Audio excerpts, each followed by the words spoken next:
It may not be rated very highly on IMDb, but personally, I quite like Last Tap Dance in Springfield. This is the 20th episode of the 11th season of The Simpsons, directed by Kruse. It's got 7.1 out of 10 on IMDb. Overall, that's a good rating, but for The Simpsons, not very much. We have two main narratives, and I'll talk about the one that's the least interesting to me, and the one I think is maybe the least well done, and that's Bart and Milhouse spending time in the shopping mall after hours. They're camping in the shopping mall, and I feel like that's a pretty fun thing, and they could have done a lot with that.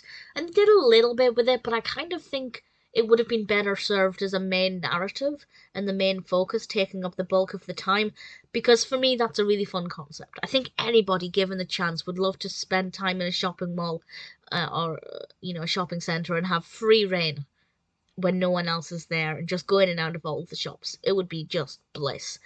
And I think they could have done a lot more, had a lot more fun with it. But what they did do wasn't too bad. I wasn't disappointed by the execution of that part of the narrative. I just think it could have been a bit more.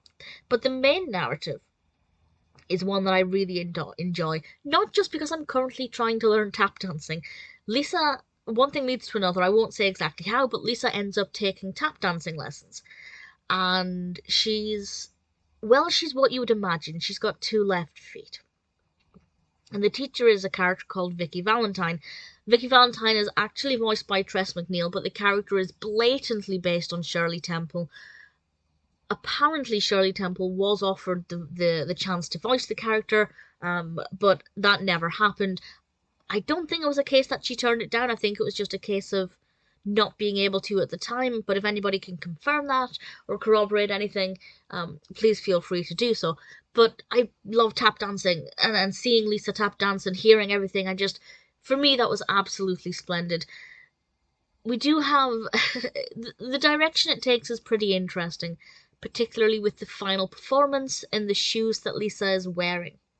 I can't really say much more about that without spoiling it, but what I will say is that I found it to be really delightful, really enjoyable, not completely predictable. So for me, because this appeals to things that I'm personally interested in, I have to say it's a really good episode. So I kind of can't look at it more objectively and see if I agree with the rating of 7.1, because for me I don't. I think it's much higher, but again, as I've pointed out with the Bart and Milhouse narrative, I definitely think there was room for improvement. It's not perfect, but ultimately I really enjoyed it. I think that is probably one of my favourite episodes in a long time up until this point, and that doesn't seem to be a unanimous decision. But personally, I really enjoyed it. Last Tap Dance in Springfield is definitely one that I liked.